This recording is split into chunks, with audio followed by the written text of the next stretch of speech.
You know what he knows? He's probably Northern Vietnamese, and he's probably in, there's lots of Russia because this is great union to pay for a lot of these tuition. So a lot of these kids I meet in Grove Street. Russia? Yeah. I'm just saying that, like, is that backwards?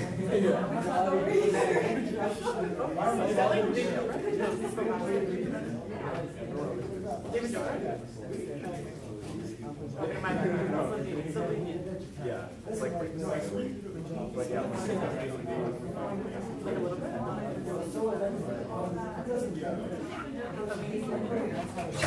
But yeah.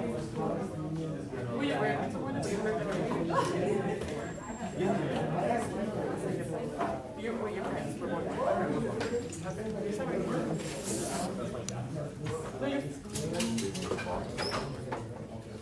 Good afternoon. Happy Halloween, everyone. Nobody's come in costume. Before I begin today's class, or rather today's lecture, I just want to briefly mention a couple of things with regard to your research proposals. You will be getting comments back on the research proposals that you submitted last week, in all likelihood electronically via Quarkus. So if you don't mind, we'll send you the comments back electronically. not yet submitted your research proposal, but intend to, rather than handing it to me, it would be better if you if you submit it by email. And what I'm going to do is I'm going to post the TA's email on our Quarkus site later on today, so you can just email him directly. The reason for that is that as I met with him yesterday to discuss for him to pick up the other proposals that had been submitted to discuss the TA-ship, I discovered that he is actually living in Windsor. And is coming into town once a week to come to UTM because he TAs for another course at UTM. So he will be on campus every Wednesday, but it makes coordination a little bit difficult because he's not really downtown and we don't really coincide in the same place. So if I leave him something for him to pick up today, he won't get it until next Wednesday. So it's just easier for you to communicate with him directly. He will be getting your comments back to you electronically as well. But that doesn't mean that all of your communications with him necessarily have to be electronic. Like I said, he is here every Wednesday, so insofar as you have questions or you want to meet with him to discuss your essays, you can certainly do so. Just contact him by email and he'll set up a time to meet with you. His name's Scott McKnight, and I've worked with him on a couple of occasions in other courses, and he's a super nice guy and very helpful, and I'm sure you'll appreciate his skills. So before I continue on today's lecture, let me briefly see whether there's any quick questions or comments about anything that we've covered so far in the class. Yes? Not about the lecture itself, but I was going back on the readings that you posted on Outline. One of them completely links to a completely different book that has nothing to do with the course. I think it was the one with the myth on the mountain. Like the city on the mountain. The City on the Hill? Yes. The Lauren Barrett's yes. Reading? Yeah. Have others have problems with that?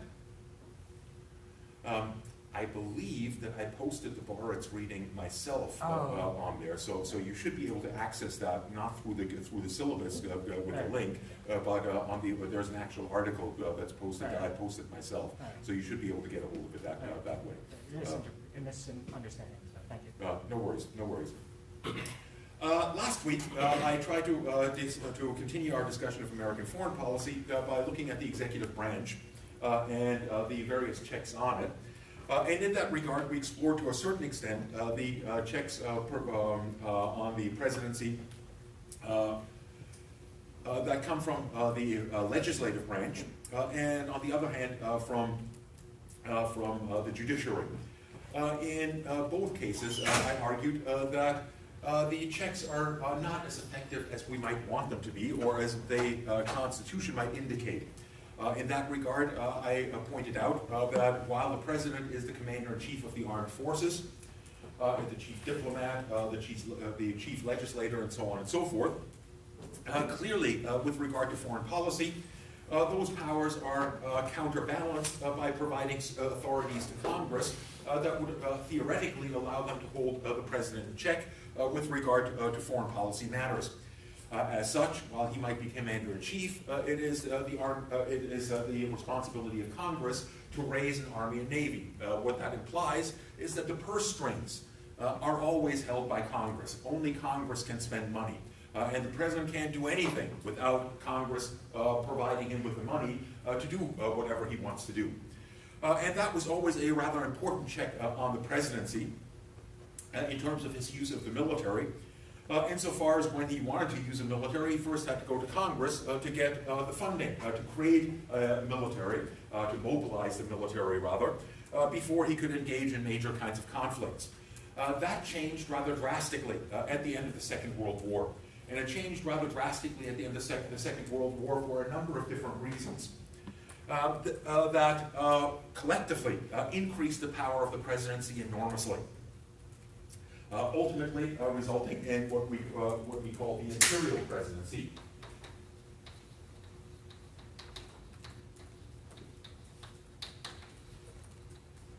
A term originated by Arthur Schlesinger to describe the presidency in the 1950s and 1960s at the height of the Cold War.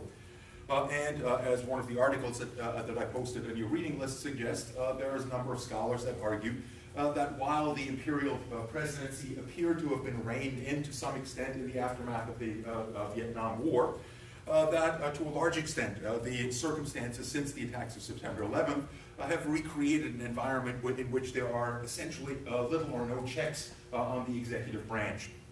What are the reasons for that? One of those reasons is, we'll discuss in a few seconds, is the attitude of Congress. Congress is a check on the presidency insofar as there's disagreements within Congress about foreign policy, which tend to reflect disagreements in the elites within Congress about U.S. foreign policy. In that regard, the imperial presidency emerged in an environment of bipartisan consensus about foreign policy. And that bipartisan consensus about foreign policy was the result of the Cold War and the policies adopted in response to it of containment and deterrence.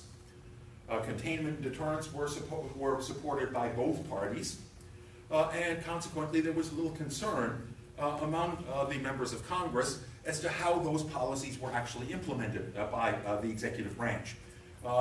For that reason, from the 1950s until the Vietnam War, the president essentially had a kind of a blank check from Congress in terms of how to implement and how to interpret the ideas of containment and deterrence. The Vietnam War broke that consensus down to a certain extent and resulted in a reassertion of congressional power, an attempt to keep a tighter leash on the presidency that ultimately ended with the attacks of September 11th. This attacks of September 11th, in that regard, created a new bipartisan consensus around the policies of the War on Terror. Now, most of you don't remember the attacks of September 11th, probably. You weren't old enough to remember the immediate aftermath thereof. But when George W. Bush announced the War on Terror, there was at least some resistance to the notion of the War on Terror, to the idea of taking the gloves off and so on and so forth, from the Democratic side of the aisle. That saw the War on Terror as going too far in terms of an attack on the rights of American citizens, and as being to a certain extent an inappropriate response to terrorism overall, a matter that we can discuss under different circumstances. Suffice it, however, to say, however, that George W. Bush's approval rating after announcing the War on Terror and beginning with the intervention in Afghanistan, soared to new heights of 90% or so. And that popularity of the policies made it more difficult for Democrats to criticize the policies of the Bush administration. Of course, by 2008, Barack Obama was criticizing the foreign policies of the Bush administration fairly extensively, and arguably came to power to a large extent because of the perceived failings of the War on Terror under the Bush administration, in particular the fiasco in Iraq. Once in office, however, Barack Obama, for the most part, stuck with all of the same policies, which essentially meant that the Obama administration once again created a kind of a bipartisan consensus over the core policies of the War on Terror, the most important of which was a military response to the War on Terror, the attempt to round up or defeat terrorist forces in various places, in particular in the Middle East. That consensus has prevailed among the foreign policy elites within the United States. But of course the War on Terror was not the only component of that. Another component of that continuing consensus, and one that was somewhat masked by the War on Terror, was a consensus around the policies in the aftermath of the collapse of the Soviet Union, which essentially focused on the eastward spread of NATO and the containment of Russia. To a considerable extent, therefore, the election of Donald Trump is the result of a breakdown of this kind of consensus. A breakdown in that consensus in that Donald Trump despite his incompetence and his simpleton behavior and so on and so forth, openly criticized the idea of military response to the war on terror and promised to get the troops out of the Middle East. And on the other hand, questioned the wisdom of a confrontation with Russia and argued effectively that it was that the growing tensions with Russia were the result of American policy, the policy of pushing NATO further eastward, and did not serve American purposes, that Russia and the United States to a large extent share interests, in particular the interest in confronting Islamic terrorism, which is a threat both to the United States and to Russia, and in containing the rise of China. In that regard, he broke with a consensus that was supported both by the Democratic Party and by significant sections of the Republican Party, and was certainly supported by the main institutions that shape American foreign policy. And in that regard, and I don't want to sound like a defender of Donald Trump. I think he's completely incompetent, and well, I shouldn't go any further than that. I don't think that he should be in the office. But that doesn't mean that his foreign policy instincts are altogether wrong. And in that regard, I think that there is a argument to be made that, and this is where I'm going to transition to our theme for today, that the main opposition, the main constraint on presidents in exercising their policies over foreign policy are neither Congress. We'll see how it works out with Congress. The impeachment procedure is going to go forward, it seems. A vote was held today that seems to confirm that they will hand over articles of impeachment. But articles of impeachment merely means that he's going to go on trial in the Senate. And whether the Republicans in the Senate are likely to convict Donald Trump for whatever crimes and misdemeanors he committed is very much an open question, since among his base he still seems to have solid support, and consequently every Republican in the Senate and the House of Representatives is going to have to calculate not whether they like Donald Trump, the vast majority of them probably don't, but rather whether they get reelected if they vote against Donald Trump in the impeachment procedures. And I suspect that large numbers of the Republicans are probably going to stick with him because of continuing support, popularity among his base. That might change in the coming months, but I wouldn't hold my breath in that regard. In other words, Donald Trump, despite the impeachment procedures against him, might come out victorious and might continue with his foreign policy. In that regard, Congress is not a particularly effective check on presidential power, especially not in foreign policy. The courts, as I suggested last class, have also, in various ways, been a constraint on presidential power, but in general have had the tendency to try to stay out of foreign policy matters, viewing foreign policy as fundamentally a political question, not a legal matter, and consequently are also not a very potent check on presidential power. So what check is there on presidential power? Is the president simply a emperor whose dictates are followed blindly by all those within the American establishment? I would argue not. I would argue that probably the most important check on presidential power, and it's becoming fairly evident in the case of Donald Trump, is neither Congress nor the judiciary, but rather the bureaucracy within the executive branch itself. And in order to understand that, it helps to very briefly talk about the nature of bureaucracy, what bureaucracy actually is, and how it exercises its power in a way that constrains elected officials like Donald Trump. Probably the most important thinker to have looked at the question of bureaucracy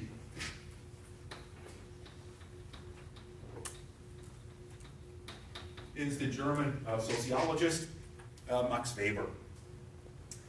Max Weber's writings are fascinating in many ways, in particular on the topic of bureaucracy.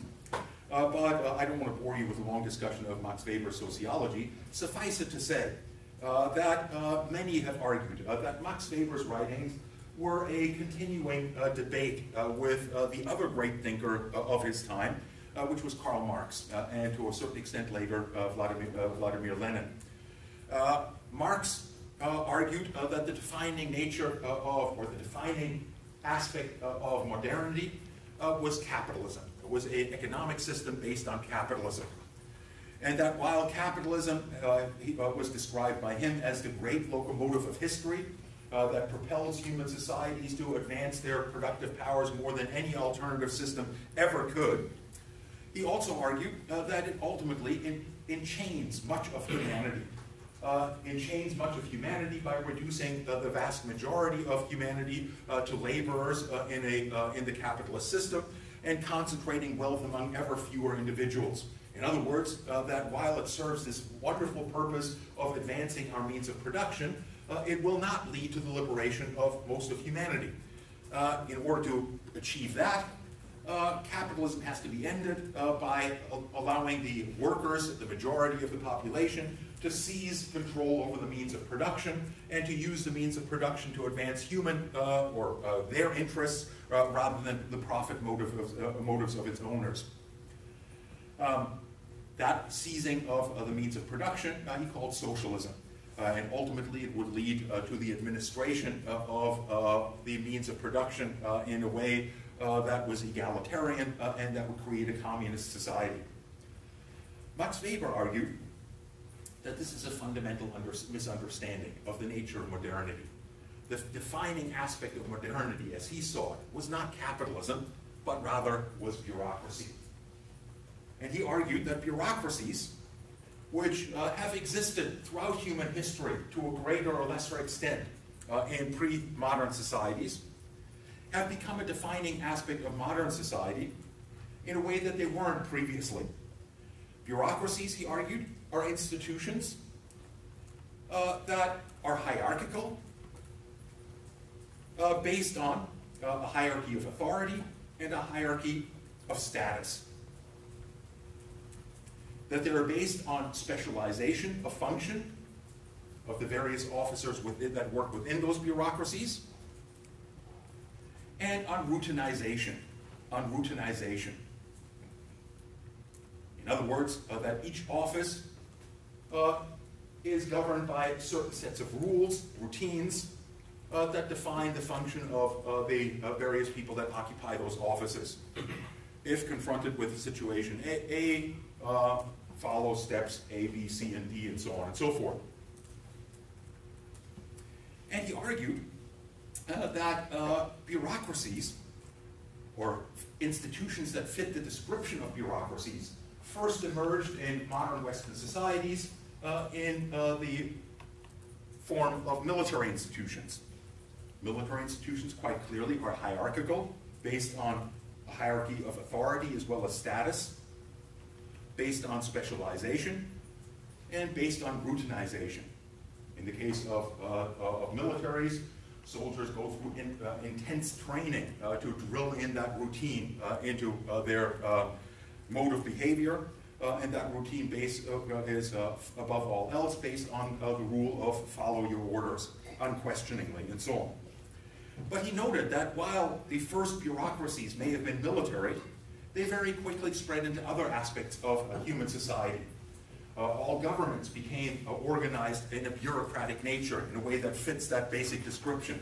But so too did major corporations. Major corporations. And he argued that this was problematic insofar as bureaucracies ultimately replace human ingenuity and various qualities associated with human nature with strict rationality, with a strict bureaucratic rationality. And that this strict bureaucratic rationality would slowly lock humanity into an iron cage. Into an iron cage. In other words, it would become oppressive.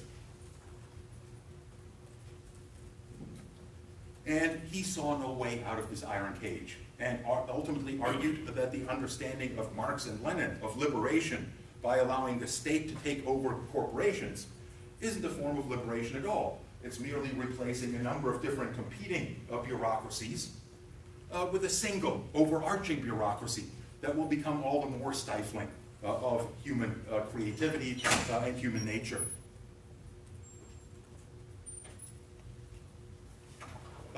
Max Weber ultimately ended his life in an insane asylum, and the reason for that was probably because of the rather pessimistic view that he had of the future of humanity. He argued that ultimately there was no solution out to this, that the only solution to the continuing bureaucratization of Western societies, whether in democratic societies or for that matter under more authoritarian systems like the Soviet Union, was what he called charismatic leadership. Charismatic leadership.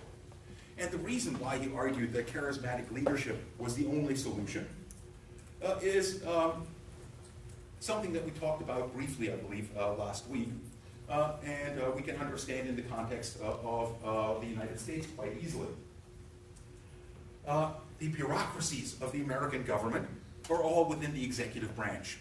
And the executive branch is under the control of the president, and the president, of course, is elected.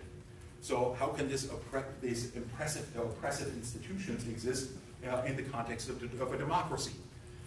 Well, in essence, Max Weber argued that bureaucracy is, that democracy in the context of a bureaucratic system of organization is relatively meaningless.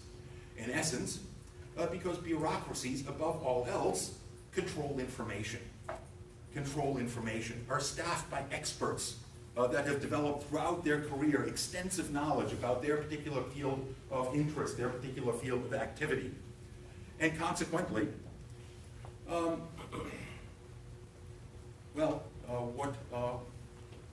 what expertise do presidents have? None. No, that's probably putting it a little bit strongly, but you're probably somewhat right.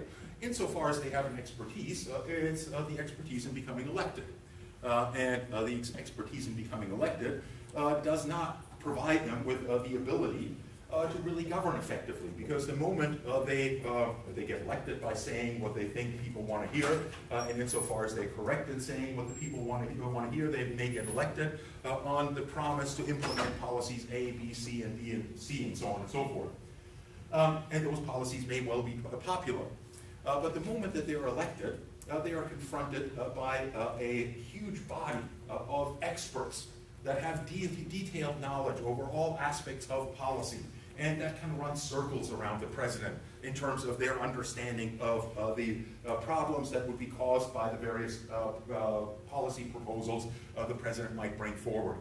And the net result of that almost always is that presidents, prime ministers get elected on all sorts of lofty goals, and the vast majority of those goals are never achieved by those elected governments.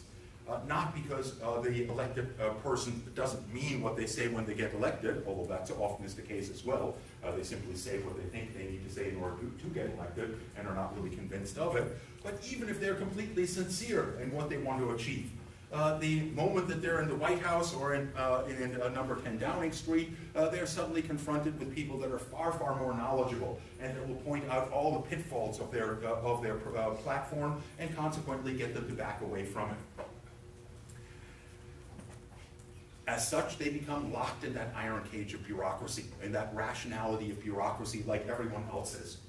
And the only way to get out of that, he argued, is charismatic leadership. And what he meant by charismatic leadership is a leader whose authority is not based on rational principles, but rather is based on charisma. In other words, qualities of the person.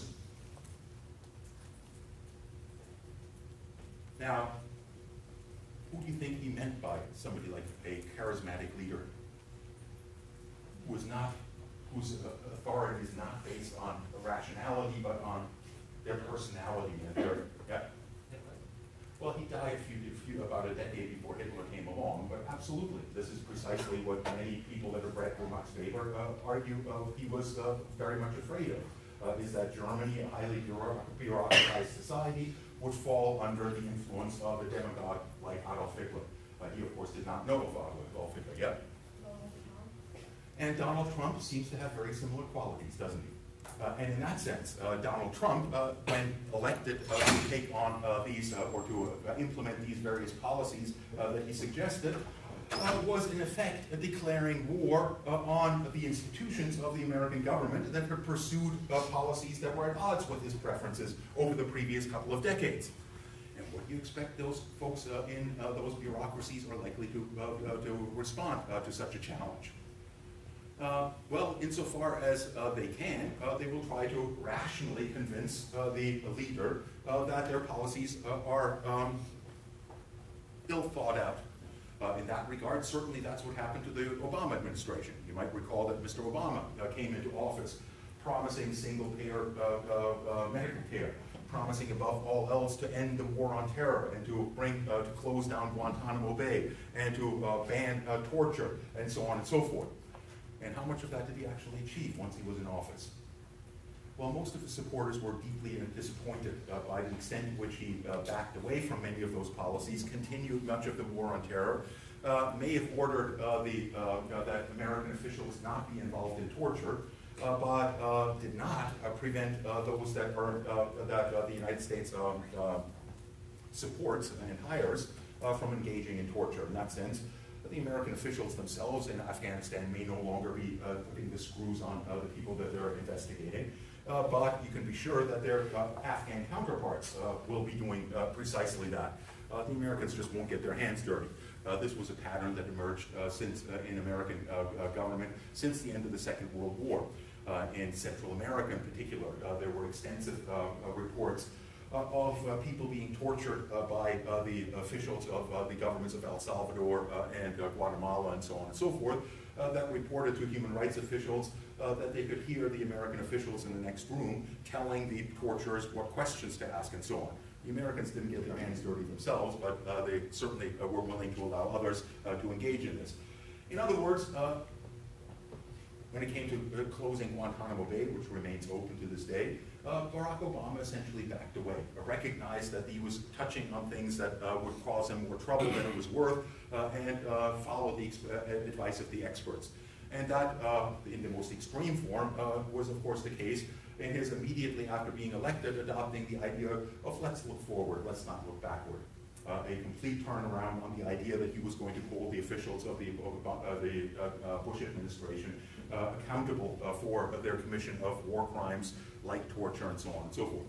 You had your so when you talk about having charisma and all that, those sort of characteristics, most of those leaders that we've seen come to power who have kind of harvested a sort of cult of personality to kind of end up with negative outcomes, I guess, is the way you talk about Hitler, Trump, you could say like Stalin and Mao. Well, certainly, Max Weber did not see this as a positive liberation from bureaucratic society, but rather saw the rather nasty authoritarian aspect of that. Donald Trump, in this regard,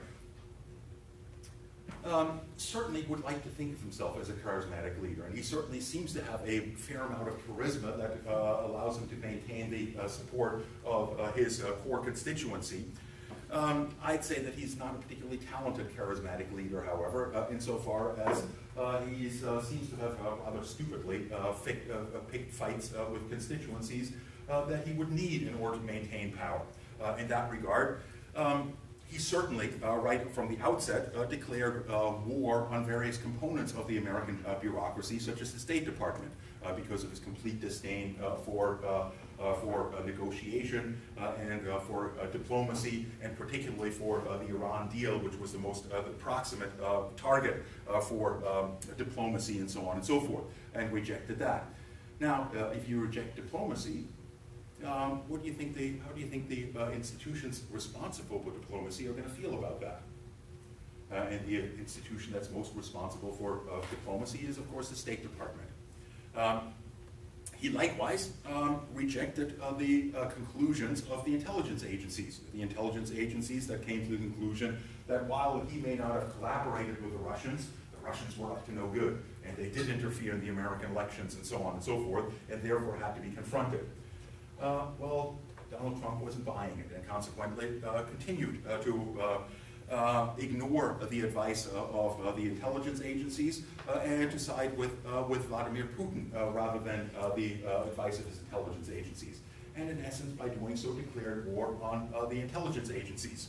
And as you can imagine, all of these folks are professionals. All of these folks make their careers in the various institutions that they're employed by, and consequently will try to defend their positions.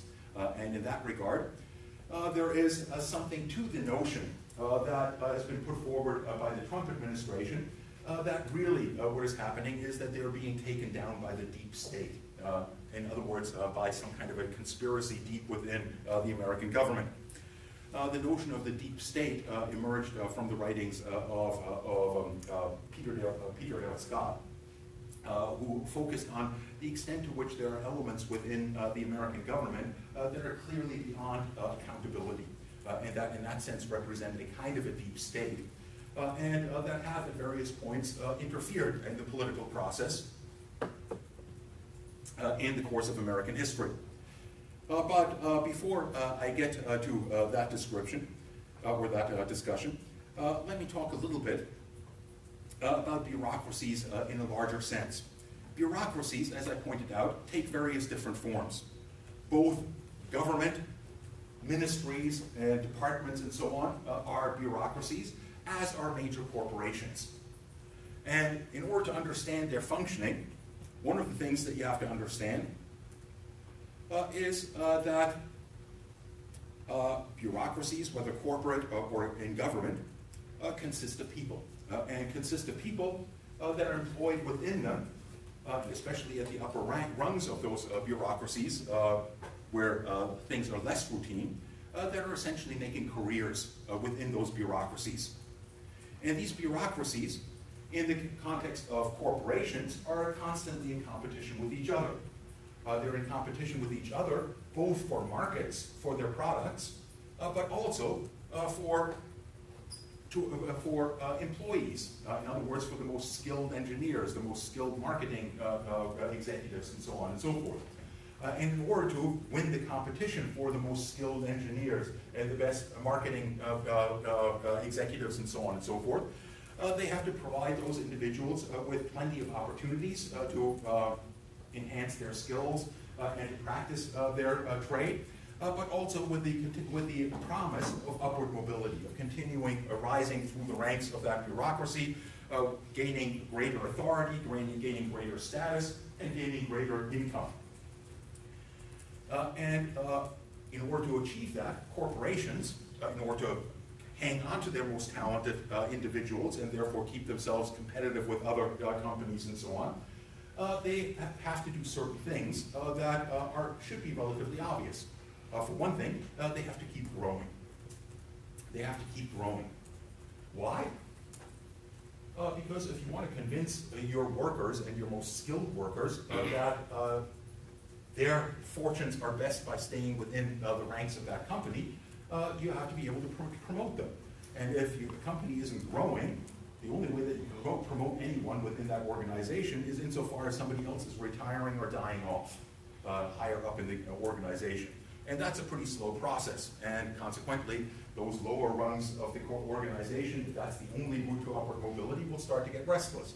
And they'll either start getting restless and look for work elsewhere, where there's more opportunity in a company that is growing, or they'll start to take actions that create opportunities within their own company. And how do you do that? You got a boss that's not leaving anytime soon, and you really want that position. What are you going to do? They accidentally commit suicide, like falling off a bridge.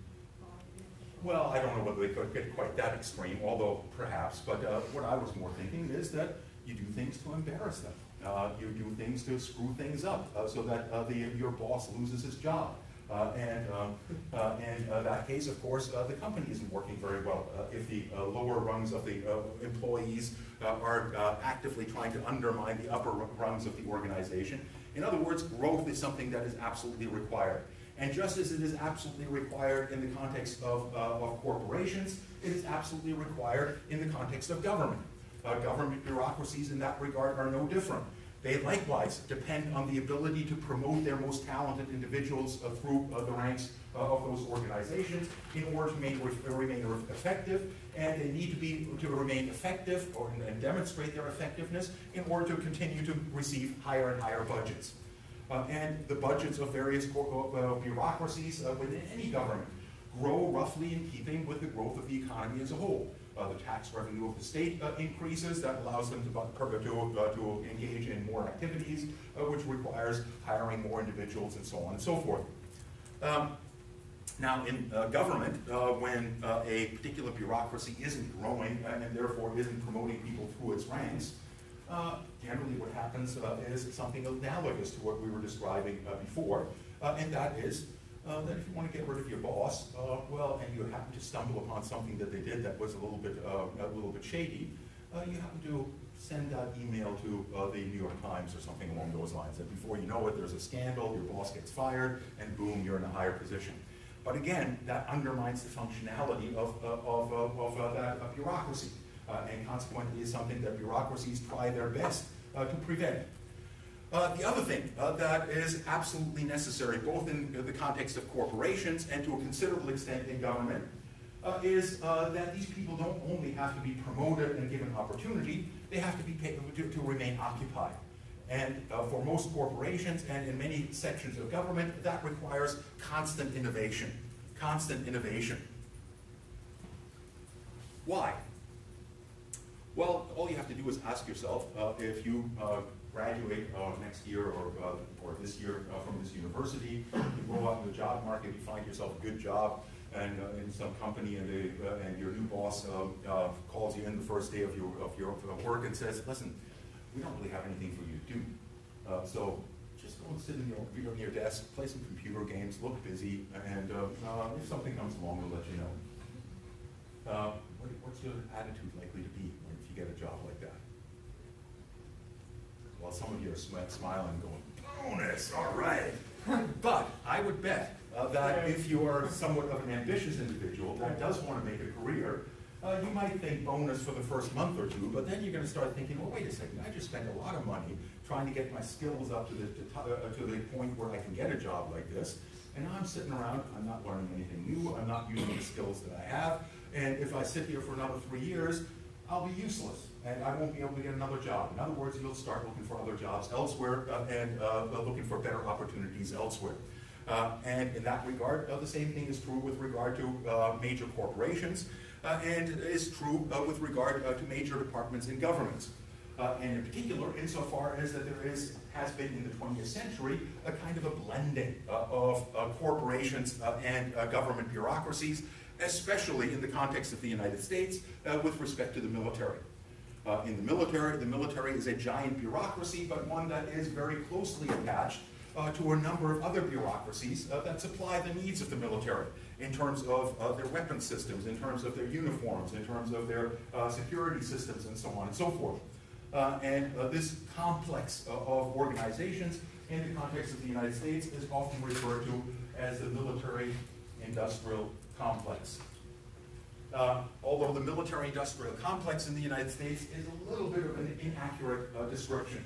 The military-industrial complex refers to what in the context of American political science is often called an iron triangle. An iron triangle.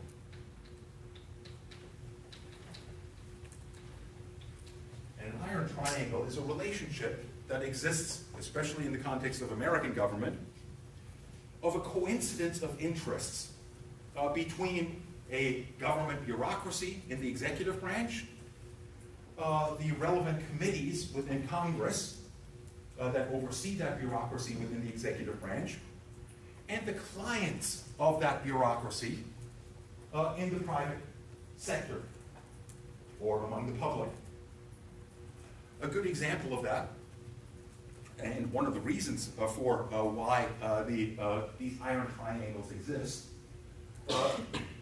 this is not altogether unique to the United States, but perhaps somewhat extreme in the United States, is that almost all bureaucracies within the executive branch have dual functions.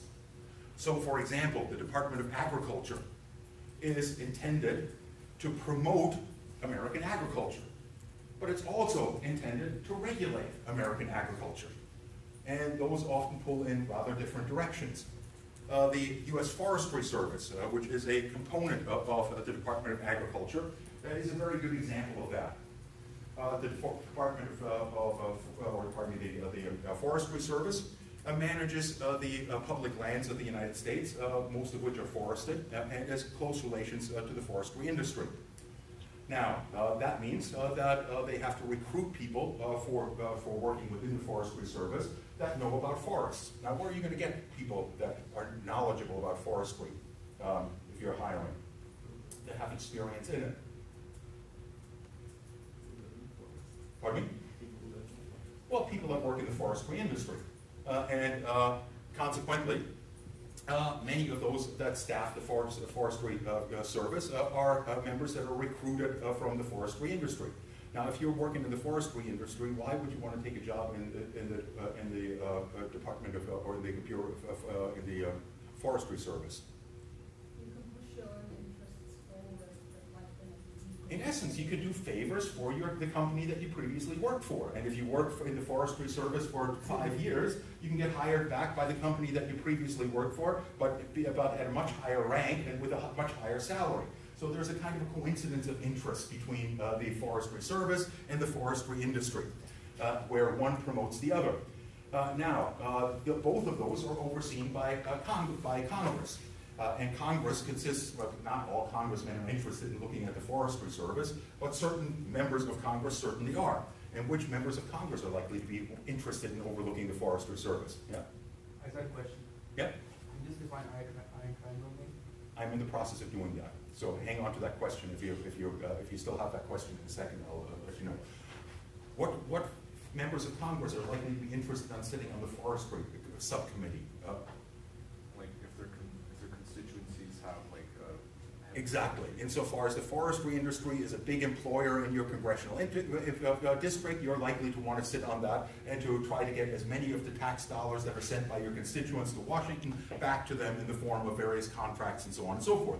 In other words, the Forestry Service and the forestry industry and those in Congress that oversee them all share the same interest in advancing the forestry industry. And that's what is meant by an iron triangle. That coincidence of interest between three different groups. In the context of the military-industrial complex, that relationship is also fairly evident. On the one hand, you have the Defense Department, by far the biggest bureaucracy in the American system of government, employing well over 3 million individuals, and contractors that probably add up to another 2 million or so, giving them almost 5 million employees. That's a huge bureaucracy. It has close relationships to industries, the defense industries, that have the U.S. government as their only client, other than insofar as they can sell arms with the approval of the American government to foreign governments. But that's a relatively minor market compared to the American market. So the Defense Department and the industries that supply it share somewhat of the same interest. The military always wants more weapons, always wants more sophisticated weapons, always wants higher funding, and the defense industries certainly benefit from all of that, and in that sense share that same level of interest. What about members of Congress? Well, one of the things that's unique about the defense industries as well as the Defense Department itself is that they're very keenly aware of political realities in the United States, very keenly aware of how Congress works. And consequently, the Defense Department, being interested in always getting higher funding, has been very careful to make sure that they have defense installations in every single congressional district in the United States. Bases or various other installations and so on and so forth that make them an important employer in virtually every congressional district in the United States. And that means they can approach any member of Congress and say, you cut back on military spending, it's going to hurt your constituents, and they'll vote you out of office. And consequently, they have all of those members of the Senate Defense Committee, of the House Defense Committees, and pretty much every other member of Congress has a permanent interest in maintaining high levels of defense spending, if not increasing those levels of defense spending. In that regard, it was likewise a kind of an iron triangle. coincidence of interests of corporations, a bureaucracy within the executive branch, and the members of Congress that oversee it. The military-industrial complex, however, is a little bit more complicated than that, and consequently, Gerald Rosati, for example, applied the term the military-industrial scientific infrastructure to describe that relationship, the military-industrial scientific infrastructure. And what he meant by that is that certainly the military-industrial complex, as I described it before, exists, but it's a little bit more sophisticated than that. Thus, the scientific infrastructure. There's more to it. First of all, the scientific infrastructure is meant to draw attention to a fourth component of that iron triangle, making it a kind of a square, and that is universities. Universities are big-time beneficiaries of military spending because it's through military spending that much research and development, in particular in engineering faculties and so on and so forth, is funded. And in that regard, many universities share an interest in maintaining high levels of military spending. A very good illustration of that overall relationship was Ronald Reagan's announcement shortly after he was elected in the 1980s that he wanted to create a missile shield to defend the United States from all incoming missiles from the Soviet Union. It became known as Star Wars. And the idea was basically to create as yet unknown and untested laser weapons that could knock incoming ballistic missiles out of the sky. Immediately, of course, when he announced that, the press ran to various people that were knowledgeable about this and asked them, people in universities, engineers in particular, and asked them, is there anything, is this even possible? Is this just a sort of stupid pipe dream?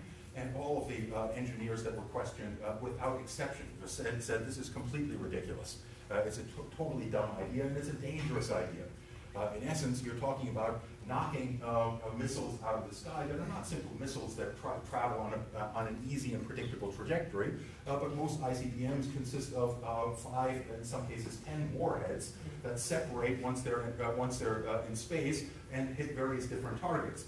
And trying to knock all of them down. And the Soviet Union had several, close to 10,000 missiles at its disposal. And in an actual exchange of nuclear weapons between the United States and Russia, would have been expected to launch the vast majority of those right away before they could be knocked out in their silos. And the idea of being able to knock all of them down with any kind of reliability, they said, was absolutely a pipe dream. That should have been the end of Star Wars. Was it the end of Star Wars?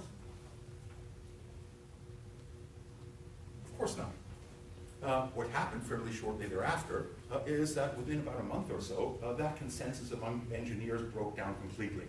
And it didn't break down because these engineers were suddenly convinced that this was more realistic than they initially thought. I would suspect it broke down because most of those engineers that were interviewed, the day after the interview was published, got a call from their university president. And their university president said, "Are you a fucking idiot? So, do you not realize that all of this money that would be spent on this would be going to research and development in our department?" And consequently, they very quickly, yeah, no, it's possible. Let's look into this. And consequently reverse it. In that sense, major universities are heavily dependent on military spending.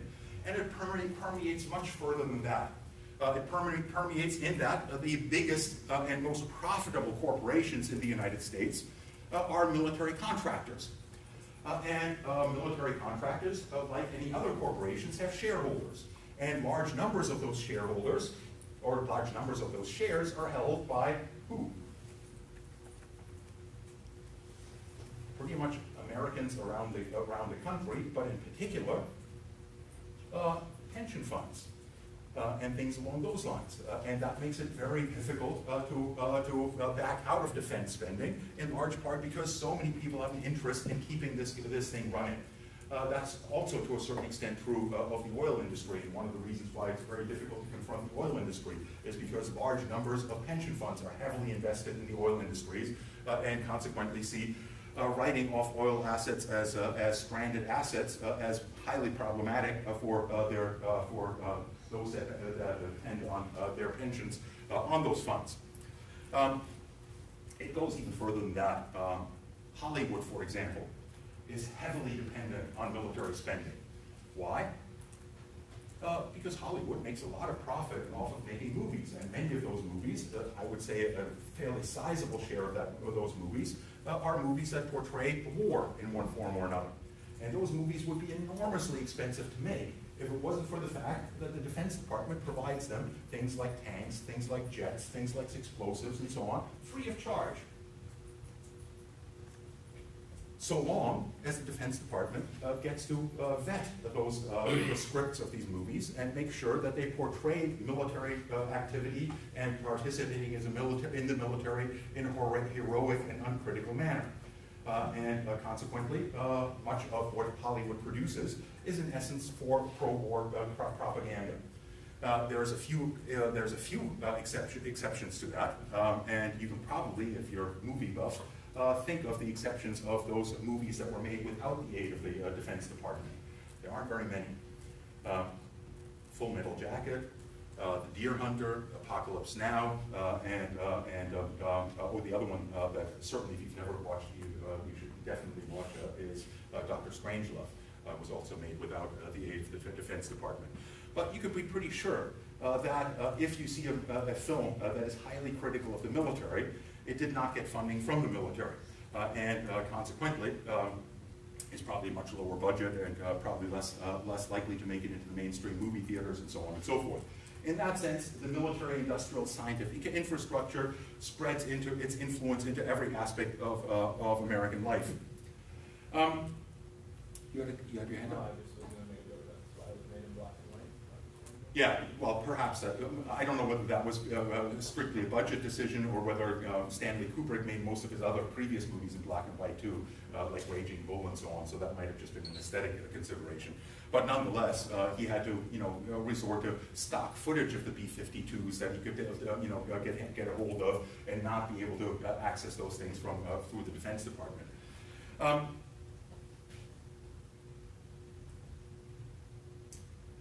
Right. Bureaucracies. In this regard, bureaucracies capture governments in a way that is analogous to the functioning of these bureaucracies in the private sector. So let's look at some of those core bureaucracies. We've already spent a fair amount of time on the Defense Department. The Defense Department was created in 1947, and as such is one of those institutions that drastically increased the power of the president.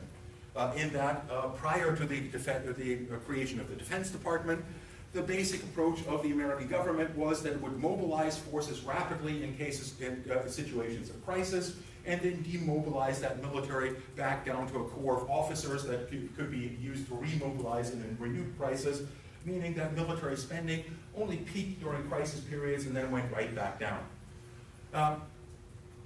After 1945, that pattern changed. In essence, the United States initially briefly demobilized, but then very quickly remobilized in the context of the Cold War and maintained a permanent military. And the Defense Department was intended to create a permanent military and a highly efficient military by combining all of the forces in the Defense Department into one department. The Defense Department, as many of you may know, consists of 4 branches: the Army, the Navy, the Air Force, and the Marines. They were previously separate branches. Previously, it was the Department of War that controlled the Army, the Department of Navy that controlled the Navy, and that also oversaw the Marines. The Air Force was added as a 4th element as a result of the enormous role played by air forces in the Second World War that were at that point controlled either by the Department of War or by the Navy. The idea was to bring them all together into one bureaucracy to more effectively coordinate the institution. It didn't work. In essence, they still are separate entities that to a large extent compete with each other. And one reason for the enormous levels of defense spending in the United States is that competition. The United States, you might think, has one Air Force and one Navy and one Army, but it doesn't work that way. Most of the planes flown by the American military are not flown by the Air Force. The vast majority of them are flown by the Navy. The Navy controls those aircraft carrier groups that are one of the main means of projecting power. And the planes that take off of those aircraft carriers are Navy planes. In that sense, there's an Air Force, and then there's an Air Force within the Navy. But you might think that the air support provided by to soldiers in the field would be provided by the Air Force. Doesn't work that way. The Army maintains its own Air Force to provide air support for its operations. And the Marines, in turn, you might think, would use the Navy in order to access territory and so on, but it doesn't work that way. The Navy has its own, the Marines have its own Navy, as does the Army. They don't rely on the Navy, with whom they compete for budgets, to provide them with any of those services. And that means that there's an enormous level of duplication of functions, and consequently an enormous level of waste. This is one reason why many military scholars argue that the fact that the United States spends more on its military than the next 10 biggest military spenders on the planet combined is not a good indication of the level of security in the United States, in large part because much of that, money is wasted in various ways.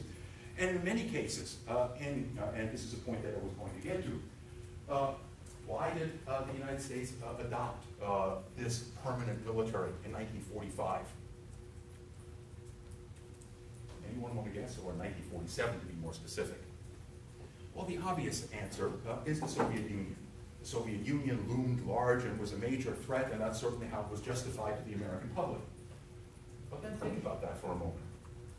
The Soviet Union in 1945 was an ally of the United States in the struggle against the Nazis and against Imperial Japan. As an ally of the United States, the Soviet Union had almost all of its industrial heartland occupied by Nazi Germany and destroyed. It lost 25 million of its citizens in the struggle against Nazi Germany. In other words, it was on its last leg by the time that it marched its troops into Berlin and ended the conflict with Germany. The United States, by contrast, lost only 300,000 lives in the entire war, never had a single one of its cities attacked or bombed, other than Pearl Harbor at the very beginning of the war, and emerged from the Second World War producing 50% of global GDP. More than 50% of the steel on the planet, more than 50% of the oil on the planet was produced by the United States. The United States emerged from the Second World War by far the most powerful country in the world, even by today's standards, in large part because other countries have recovered. The United States pales in comparison to the position it held in 1945. So how was it that the United States, given this enormous level of power, could convince the public that the Soviet Union, that was bleeding from every orifice practically, represented an existential threat? And you have to remember that in 1945 and 1947, the United States had a nuclear monopoly, the only country that had nuclear weapons. So why a permanent military? Well, for those of you that have read Fred Bloch's article, you're probably well aware. Did you read Fred Bloch's article? I was just going to guess. Yeah. Is it maybe they were worried about the spread of communism? Well, the spread of communism was mostly in the form of the spread of Soviet influence, so those come sort of to the same thing. But I would suggest, as does Fred Bloch, that really the justification behind the posture that was adopted by the United States and that was cemented into effect by the NSC 68 were economic in reason, not security. In other words, the United States in the period from 1930 on went through a drastic economic downturn. And that drastic economic downturn was largely the result of deflation. Deflation means that prices are dropping. And why do prices drop in a capitalist economy? Aggregate demand was not sufficient to soak up the products that the United States economy was able to crank out. In other words, in the period of industrialization since the 1860s, American factories have become better and better at cranking out more and more products using less and less labor, and consequently, ultimately undermining the ability of their own population to be able to afford the goods that they were producing, and that resulted in a drop in prices. And a drop in prices might sound like a good idea for consumers, but it's a horrible thing for corporations, because corporations, especially those in the 20th century, have to make investment decisions as to how to produce and what to produce, in many cases 5, 10 years before the product actually reaches the market. And therefore they have to calculate whether it's worth making that investment. And the only way they can calculate whether it's worth making that investment is insofar as they can anticipate a price at which that product can be sold. And if by the time those 10 years pass, the price of that good is half of what they anticipated, what happens to the company? Belly up. In other words, it goes bankrupt. And when it goes bankrupt, employees are thrown into unemployment, and it means that they don't have any money. That means aggregate supply goes further down, aggregate demand goes further down, and that means prices drop even further, and so on. And it's a downward spiral that the United States found itself in. How did the U.S. get out of it? The U.S. got out of it through the New Deal. And the New Deal was something that was largely, or at least partially inspired by the other major country that got out of the Depression rather rapidly, and that was even more heavily affected by the Depression than in the United States, which was Germany. How did Germany get out of it? Export economy? Not so much. Eventually, yes. Eventually, German industry was certainly heavily based on exports. But initially, when Adolf Hitler was elected, what he did was engage in a massive spending spree.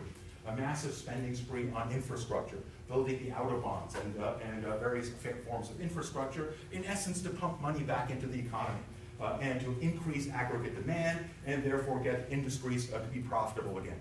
And essentially that was precisely what the New Deal was. The New Deal took the form of, on the one hand, creating more income among its workers by legalizing labor unions and by instituting minimum wages among workers and so on. But on the other hand, took the form of massive spending by the government on things like infrastructure, on electrifying most American cities, on building highways, on extending railroads, on building dams, and so on and so forth, all on the basis of deficit spending, and all in order to pump money into consumers' hands to get demand back up to a level where companies could make profits. And that worked. It worked from 1933 until 1934, not 1935. By 1936, when FDR was running for re-election, he was worried about the amount of deficits that he had run up and the amount of debt that he'd run up, and consequently started to pull back on these policies. And the result of that was that the American economy went right back into the doldrums. And ultimately, what saved the American economy, as most of you are probably aware, was World War II. World War II suddenly created enormous demand, especially once the United States became involved in it, because the United States government had to buy tanks, had to buy planes, had to build boats, had to buy uniforms, and so on and so forth, and had to hire a whole bunch of people as soldiers, all of which pumped money back into the economy. And therefore, the fear, especially among corporations that were the biggest beneficiaries insofar as they sold all of these goods to the American government, was that the end of World War II would see the return to Depression-era conditions. And the best way to get out of that was permanent mobilization. In other words, to a considerable extent, the defense spending of the United States is an economic policy, not so much a security policy. And that, to a large extent, is also the case with regard to specific weapons systems. Specific weapon systems, like the F-35, for example, meet the needs of their producers, McDonnell Douglas, and it's very much debatable whether they need meet the security needs of the United States. In particular, the F-35 was being built in the 1990s and the first decade of the current century, when the main problem that the United States faced were insurgencies of jihadist groups and so on. Why would you need a stealth fighter with enormous capacities to hit 5, 10 different targets and track other planes in the sky and so on, if your enemy is a bunch of people on the ground that are armed with AK-47s and a few hand grenades? In that context, the F-35 is completely useless. And yet it has a price tag of, I think, $35 million per plane or something along those lines. It is enormously expensive to fly. It's relatively useless in that context. It might prove to be more useful once China becomes a major threat. In other words, once the United States is still once again confronted with another industrial adversary. But in the context of the 90s and the 2010s, the reason for funding the F-35 and various other ventures like that seemed to have much more to do with the needs of those major corporations, with the needs of the investors in those corporations, of the pension funds that are invested in those corporations, and so on, than it did with the actual security needs of the United States. And in that regard, the Defense Department, of course, has to provide justification for increasing military spending. And how does the Defense Department do so? How do you convince voters and their representatives that you have to increase military spending on a regular basis? You try to scare the heck out of them. In other words, you have to point to various threats that justify this level of military spending. And this has been the case since 1945. So one of the reasons for the creation of the Defense Intelligence Agency as one of the intelligence agencies, because the CIA and the other intelligence agencies on a regular basis were somewhat more realistic about the actual threats that the United States faced. And that didn't please the Defense Department. And consequently, the Defense Department developed its own capacity to gauge the capacities of the Soviet Union and consistently inflated them. So, for example, in 1960, John F. Kennedy ran for the presidency against Richard Nixon. Richard Nixon was the vice president under Eisenhower. And anyone know what John F. Kennedy's campaign platform mostly focused on? His justification for why Nixon was inappropriate and why he should be given the presidency? Well, he accused the Eisenhower administration of allowing the Soviets to develop a serious missile gap. In other words, he claimed that the Soviets had vastly outstripped the Americans in their capacity to produce nuclear weapons and to mount them on various missiles. So much so that the United States lagged far behind the Soviet Union in the amount of nuclear missiles that it had. Well, shortly after he was elected, an assessment was published of how many missiles the Soviets had, and at the time they had 10. And the United States, by that point, already had several thousand. Clearly, there was no missile gap. And furthermore, John F. Kennedy sat on the Senate Intelligence Committee, so he would have known that there was no missile gap. But in essence, it was a good way of selling himself as a candidate and gained him the support of the right wing in the United States that always favors more military spending and so on and so forth, and served the purpose of increasing military spending. And in that regard, throughout the Cold War period, historians have shown that the intelligence agencies of the United States consistently overestimated the capacities of the Soviet Union. Let me look at a second set of bureaucracies in this regard and their connection to all of this and their crucial role that they play in the making of American foreign policy. As you all know, realists argue that states are rational actors. That their foreign policies are shaped by rational calculations of the dangers they face in the international system and the choices that they have in addressing those kinds of threats. Now, in that regard, insofar as states are going to be rational actors, the crucial prerequisite for being rational is having an accurate picture of the kinds of threats that you face. And the institutions that are responsible for creating such an accurate picture of what the threats are that are faced by the United States or any other country are their intelligence agencies. And the United States, as it often brags, has the most sophisticated intelligence agencies in the world.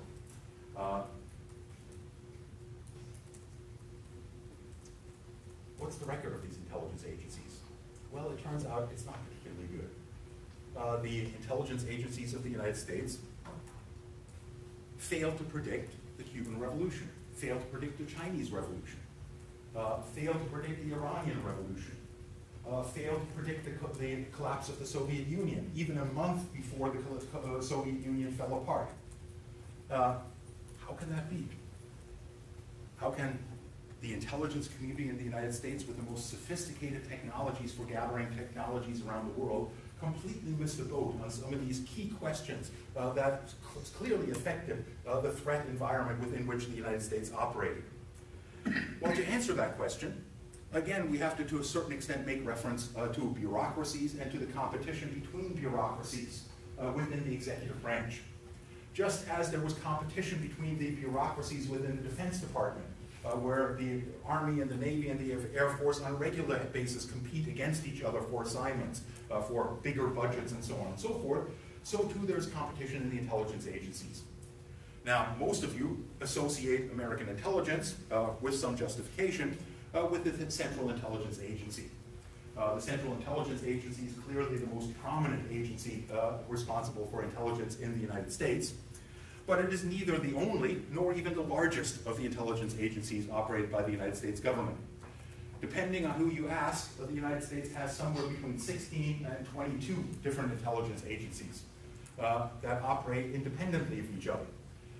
And that don't necessarily trust each other very much. The Central Intelligence Agency represents an important position within that, in that the director of the Central Intelligence Agency was the director of national intelligence, and therefore was responsible for combining the various intelligence reports of the various intelligence agencies into a single intelligence report handed to the president. But he was by no means the only one. Among them, and I won't give you a long list or ask you to memorize them, are other institutions for domestic intelligence, but increasingly also international intelligence. The Federal Bureau of Investigations is an important intelligence agency. It was originally restricted to operating only within the United States, but insofar as its main target was organized crime, and organized crime has connections beyond American borders, it was naturally drawn into international activities. And it's also responsible for things like going after money laundering and so on and so forth, all of which crosses borders as well. Then there's the Geospatial Intelligence Agency, which runs the spy planes of the United States that operate at high altitudes over various adversaries and produce photo intelligence to try to gauge the abilities of its counterparts. Then there's the Defense Intelligence Agency that I mentioned briefly, that emerged within the Defense Department in the context of the Vietnam War, where the Central Intelligence Agency always painted a more bleak picture of what was going on in Vietnam than the defense establishment liked. The defense establishment wanted to demonstrate, in order to continue the war, that was making steady progress in the war, based that assessment essentially on body counts and assessments of how many how strong the forces of the Viet Cong were, and then comparing that to the body counts that they were adding up to show that, well, they had so and so many forces, we killed 400,000 of them, therefore they have 400,000 less. The CIA was always much more skeptical of this, and for good reasons. Essentially, how do you keep body counts? It's in the context of battle, especially in the context of insurgencies in the jungle, are you going to send your soldiers out there to count how many people you killed? They'll probably get killed in the process. So you shoot somebody, you think they're dead, they're dead. Then the other question is, did the person that you shoot, whether they're killed or not, actually belong to the forces that you're trying to fight, or were they just civilians? Well, again, you have to figure out whether you have to send somebody out there to find out. Much easier just to say, okay, they were combatants, and nobody will ask any questions. And consequently, they always overestimated the extent to which they were making progress, and the Central Intelligence Agency always painted a somewhat more bleak picture of this whole thing, and consequently was resented by the Defense Department. Suffice it to say that the Defense Department therefore also creates its own intelligence, just as is the case with regard to the competition between the various branches within the military, the Defense Intelligence Agency is their central intelligence agency within the Defense Department, but the Marines, the Army, and the Navy, and the Air Force have their separate capacities to gather intelligence specific to their particular missions as well. By far the largest intelligence agency within the United States is an agency that for 30 years of its history was known as no such agency. In other words, it was not acknowledged to exist. And of course, nowadays we know that it's the National Security Agency. And the National Security Agency is responsible for electronic eavesdropping. And it is indeed the most sophisticated of its variety on the planet. Something that was well illustrated by the leaks provided to the New York Times, the Washington Post, and various other newspapers around the world by Edward Snowden that made evident that the United States was spying on people around the world, in countries around the world, was gathering intelligence on the communications of pretty much every person on the planet, including governments that the United States considered allies, like Germany and Great Britain. When German Chancellor Angela Merkel was told that the United States was collecting information on somewhere around 70 million German citizens, she sort of shrugged her shoulders, well, that's what they do. And it shouldn't probably come as much of a surprise for those among us that have been following American foreign policy for decades. But it was interesting that a couple of weeks later it came out that they had penetrated her cell phone and were monitoring her cell phone specifically. And then she got really pissed off. But suffice it to say that the National Security Agency spies on people around the world as one would expect. You want to gather as much information as possible on as many people around the world as possible. And insofar as the American government has constraints on the ability of the National Security Agency or any other intelligence agency to spy, those constitutional constraints exist only with respect to American citizens, not with respect to foreigners. In foreign territory, the American spy agencies can spy on whoever the heck they want. And uniquely, the United States, of course, is involved in a Five Eyes arrangement with Canada, Great Britain, New Zealand, Australia, and the US, which share all intelligence. And that in and of itself is kind of, if you think about it, a little bit scary. CSIS might not be spying on you, but the National Security Agency almost certainly is. And CSIS shares all of its intelligence with the National Security Agency, and the National Security Agency shares all of its intelligence with CSIS. And therefore, for all intents and purposes, CSIS is spying on all of us as well. Mr. Obama was interviewed about this, of course, and said, you know, I don't know what the fuss is. Countries spy on each other. That's just the reality. All countries that do whatever they can to gather as much information as they can on the threats that they face around the world. The U.S. is no different than any other country on the planet. And I'm not about to apologize for the United States just because we're better at it. In other words, quite clearly, the United States has far greater capacities to gather intelligence than any other country. So, the United States has the tremendous capacities and these numerous organizations devoted to gathering intelligence. And yet, it completely misses the boat on some of the most important developments in the international system. Fails to realize that one of its closest allies in the Middle East in 1979 is about to collapse. Fails to realize that one of its closest allies in Central America in the same year is about to collapse. Fails to realize that its main adversary, the Soviet Union, is about to fall apart.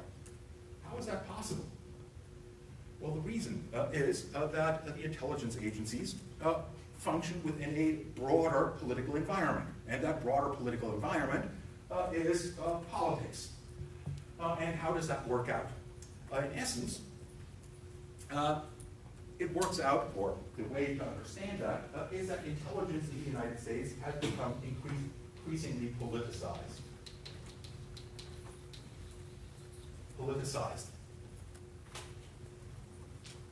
Intelligence agencies, like all bureaucracies, compete with other bureaucracies by trying to demonstrate to those that determine their budget that they are particularly useful and therefore worthy of having their budget increased. And they do that by providing those decision makers with the information that those decision makers want.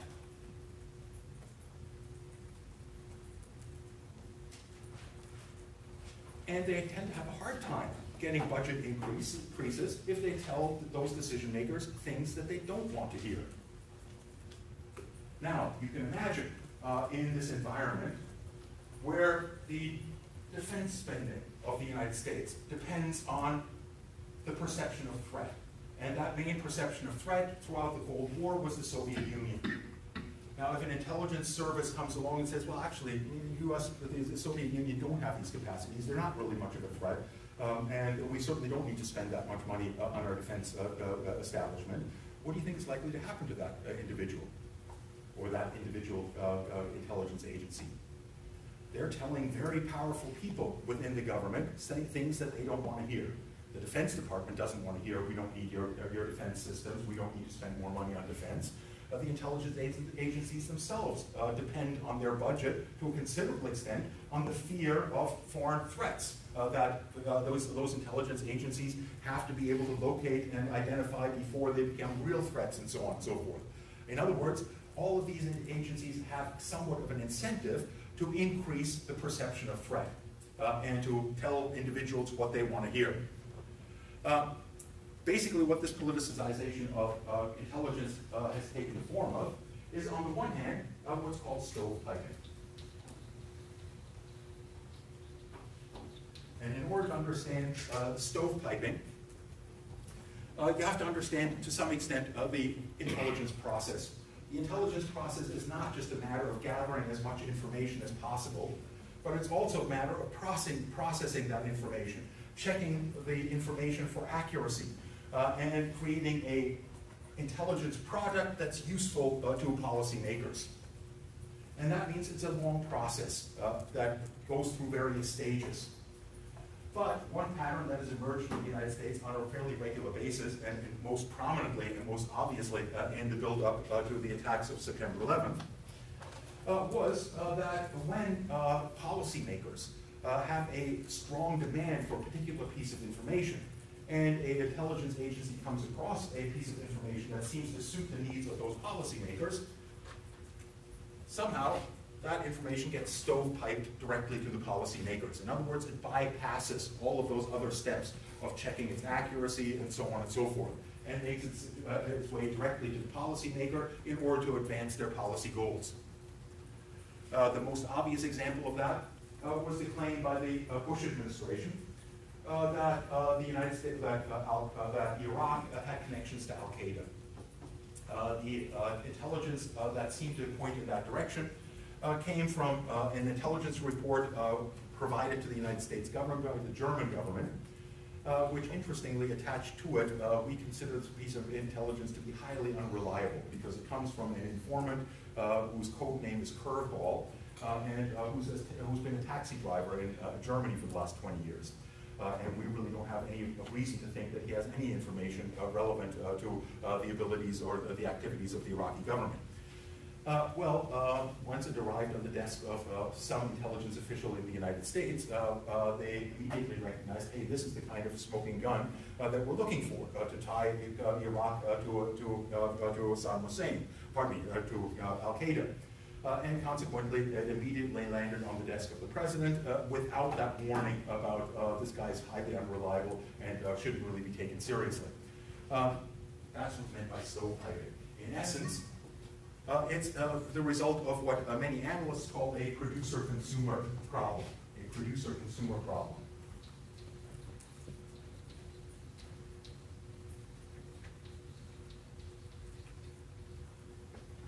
Producer-consumer problem in that the demands of the consumer of that intelligence influence the production of that intelligence by the intelligence agencies in a way that distorts the true picture that would otherwise emerge. The other process that is facilitated by the structure of the American intelligence community is what's called cherry picking.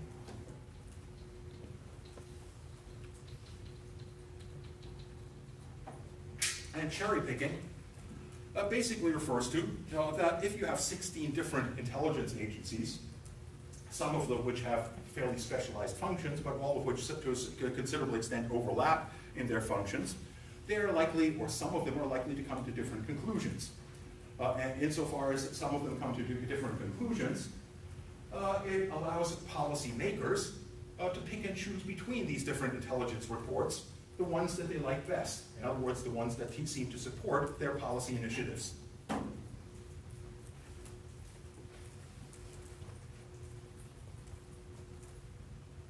This has resulted in the rather bleak assessment of the intelligence community offered by Gabriel Kokol in his essay, The Limits of Intelligence, where he essentially argues that the intelligence services of the United States are, for all intents and purposes, entirely useless.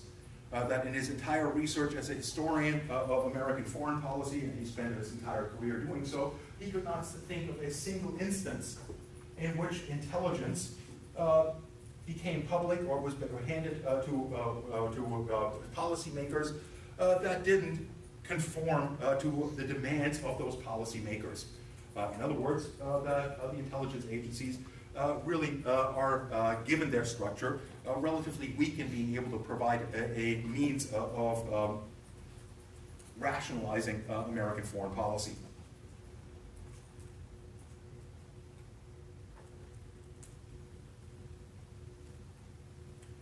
All of that means that the United States foreign policy establishment functions on the basis more of its own interests in terms of maintaining their status within the American system of government than by fulfilling the functions that they're actually intended to play in international relations. And that, to a considerable extent, demonstrates how such crucial mistakes were made by the American foreign policy establishment that in hindsight certainly look irrational at best. And that begins with the Vietnam War.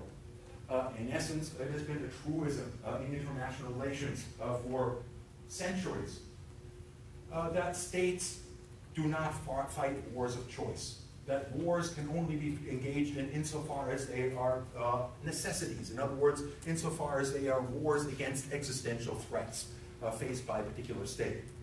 A war of choice uses precious resources that might be needed to fight off an actual threat in a context where there is no real threat. And it means that those resources will not be available when the country faces an actual threat. And in that regard, mistakes are enormously dangerous.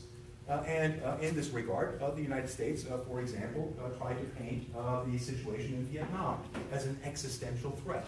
One that, if the United States did not respond to it by containing communism right where it was in North Vietnam, if not pushing it back out of North Vietnam, the rest of Southeast Asia would fall and would make the West and capitalist liberal democracies indefensible on the world stage. Of course, we know that the United States lost the Vietnam War, and what happened when the United States lost the Vietnam War?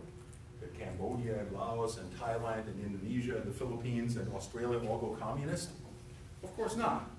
Indeed, Vietnam, 20 years later, became a capitalist country and started inviting American investment and so on and so forth into its country. That meant that the United States wasted enormous amounts of military capacities in Vietnam, including the stationing of 500,000 American troops, of which roughly 60,000 were lost, killed somewhere around 3 million Vietnamese, all for a goal or for an outcome in 1975 that they could have achieved in 1955 without firing a single bullet. Is that rational? Of course it is not. Of course it is not. And it leads us to the question of how can these kinds of things happen? And to a certain extent, I think I've provided you with at least a partial answer to that. The same thing could be argued with regard to the conflict in Iraq. If Iraq was indeed in possession of weapons of mass destruction, capable of reaching American soils and capable of destroying parts of the United States, a war against it might have been justified. If it indeed did have connections to Al-Qaeda and was inclined to provide Al-Qaeda with these kinds of weapons to allow it to attack the United States, certainly all of that would have been justified. But it turned out neither of those were true. And neither of those were true, not because this was something that couldn't have been predicted, those unknown unknowns that Donald Rumsfeld talked about, but most people that were observers at the time, including the UN officials and so on, knew that there were no weapons of mass destruction in Iraq. And certainly almost any casual observer of Middle Eastern politics knew that there was not a chance in hell that Al-Qaeda would collaborate with Saddam Hussein or vice versa, that they viewed each other as bitter enemies. Well, that meant that the United States, again, fought a war of choice, not a war of necessity. And in that war of choice, the conservative estimates is that the United States spent somewhere around $7 to $8 trillion in expenses. those are $7 or $8 trillion that they don't have to meet a real threat. And in that sense, shapes or demonstrates a rather distorted form of foreign policy, one that would be inimical to almost any other country in the international system. It isn't in the case of the United States, because the United States is so powerful that despite these irrational acts, it still does not face a real peer competitor capable of threatening its security. That may change, and it certainly will change insofar as the U.S. loses much of the support network that has maintained since the end of the Second World War, the alliance system that is maintained, and so on and so forth. And that certainly is a possibility with a president that views alliances and diplomacy and so on and so forth as a waste of time, and seems to have no compunction in criticizing allies and in many cases praising adversaries. In that regard, American foreign policy has become considerably less rational than we would otherwise expect it. And a crucial component to that lack of rationality and that exceptionalism in this regard is one other key bureaucracy within the United States, and that is the fate of the State Department. The State Department in the United States has always been one of the weaker institutions, in large part by virtue of the fact that since the beginning of the American Republic, foreign policy and foreign entanglements were seen as problematic. And by foreign entanglements, what was meant was alliances. And alliances are the result of diplomacy. And in essence, the political elites in the United States rejected diplomacy and rejected alliances, in large part because they thought that these would drag the United States into conflicts in which the U.S. would have no stake. And furthermore, that diplomacy, by its very nature, has to be secretive, and therefore is difficult to combine with a system of accountability and an open system of government. The upshot of that is that the United States never developed an effective diplomatic institution throughout the 19th century. And the main reason for that is that it didn't need it. European countries all had enormous capacities in terms of diplomacy, in large part because diplomacy was the only way of avoiding constant warfare in the context of Europe, by virtue of the fact that all European countries neighbor onto other powerful countries that could potentially become a threat. And in the absence of diplomacy, all those kinds of disputes would have to be settled by arms, which is enormously expensive. And therefore, all the European countries preferred to deal with each other through diplomacy, or to try to settle their differences through diplomacy, which of course, as we know, sometimes failed. The United States developed no such diplomatic capacities, in essence because it always viewed diplomacy as elitist, as contrary to its system of government.